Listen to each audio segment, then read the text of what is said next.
Hi, Tennyson. Welcome to our Hub Highlights Artist Spotlight interview series. Thank you for joining us today. How are you? I'm doing great. Thanks for having me. Yeah, thanks for joining us. So I guess before I get into my questions, can you introduce yourself to our audience and tell everybody a little about your practice? Yeah, for sure. My name is Tennyson King. I'm a Chinese-Canadian indie folk singer, songwriter, and musician. I was born in Hong Kong and I grew up in Mississauga, Ontario. And now before COVID, I was a full-time touring musician, and actually, I guess right now I just started touring again, so kind of back on the road and playing music for everyone around Canada.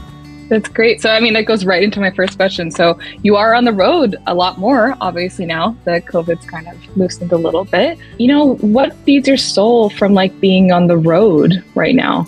Yeah, right now it's I literally just started this tour on last week, Thursday. I just left BC to start making my way back to Mississauga and Toronto, Ontario. And it just honestly right now just feels great to be back in the car and playing shows at different towns. I just played a show in Medicine Hat last night and then Calgary and Edmonton. And yeah, it's just those feelings of playing music to different people in different communities and cities is what I love doing. And all those feelings are rushing back right now and reminding me of why I started doing music to begin with. So so everything is starting to feel good. That's great. That's great news. I think all of us are super excited to hear that. So I know you've just started, but let's say in the past, do you like to explore the cities that you perform in? How do you stay passionate about traveling so much? Yeah, I usually try to couple touring with some vacation time after the tour. During it can be a bit difficult because if I'm going town to town, I only, by the time I get into the city, I have to sound check and then get into the hotel. And then by that time, I have to get ready for the show. So right in the thick of a tour, I don't always have the most time to explore. But if I have a day off after or before, I'll always try to, do a little traveling. Like in Calgary, I had a day off after my show. So I drove into Canmore and just did a little bit of a hike in the mountain.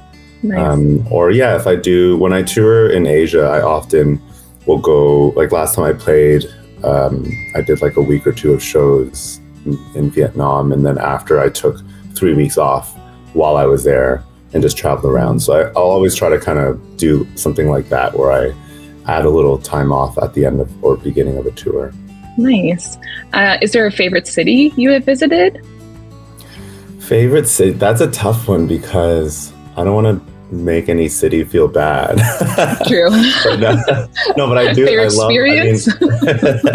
I love all the places I go to. I personally am a sucker for hot weather and beaches and oceans. So I always love going to places like the Sunshine Coast or Gold Coast in Australia, or pretty much, playing shows in Thailand and Vietnam. That those areas are just, there's a little bit something there that just hits me the right way when there's a beach and ocean and warm weather.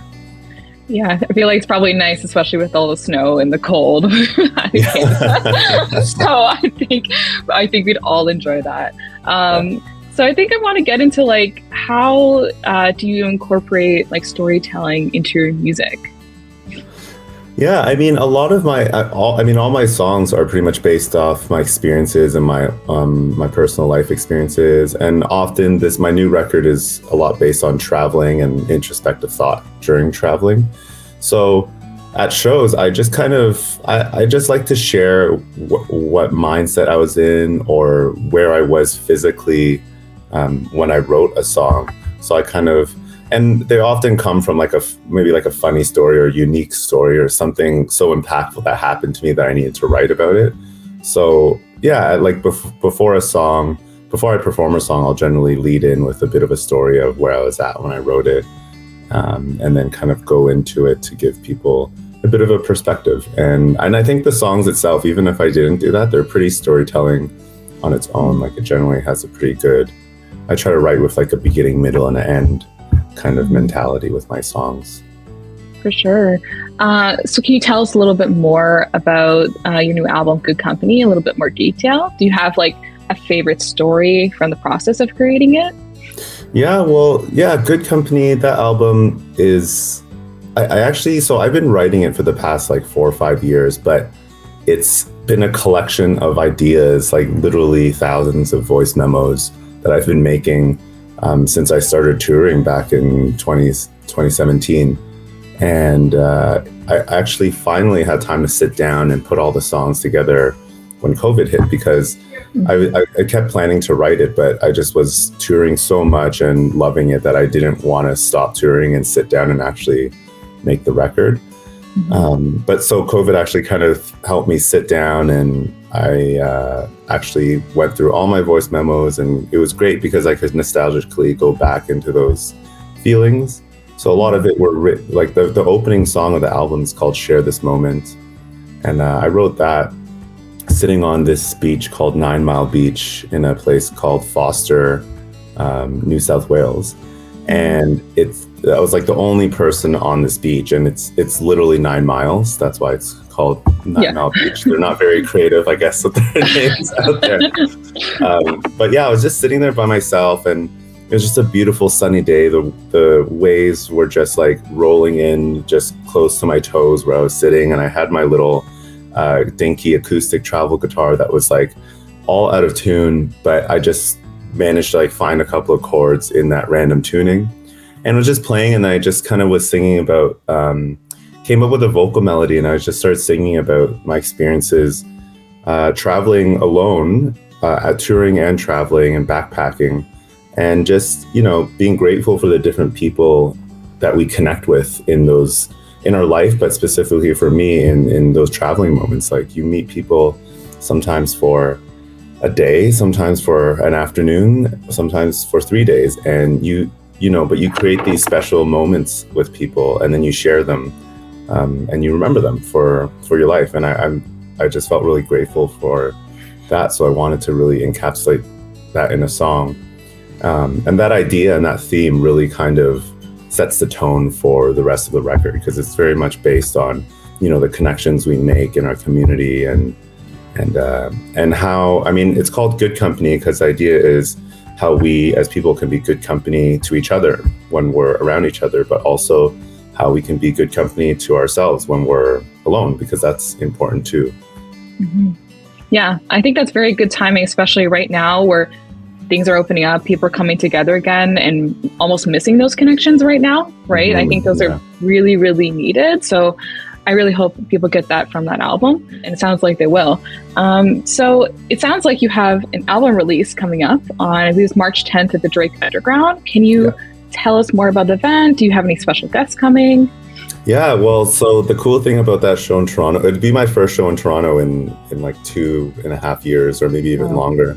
So I'm excited to play in Toronto for, you know, all the people I've connected with when I first started my career in Toronto, Mississauga. So yeah, it's just exciting to kind of play music for everyone and show everyone where how I've grown, and, you know, the journey that I've been through so far. And yeah, and I'll be actually playing with my band. So I don't usually get to do that too often because I tour and play solo a lot, which is great, but there's just a magic to playing with other people on stage, especially even like during this past 2 years of COVID. I've done like some shows and streaming, and it's just been harder to get together with other people to play in general. So yeah, so I've got Nathaniel Edgar, who's gonna be playing keyboards and guitar, Sam Keating on drums, and Rainey Smith singing backup vocals, and Graham Whitty on bass.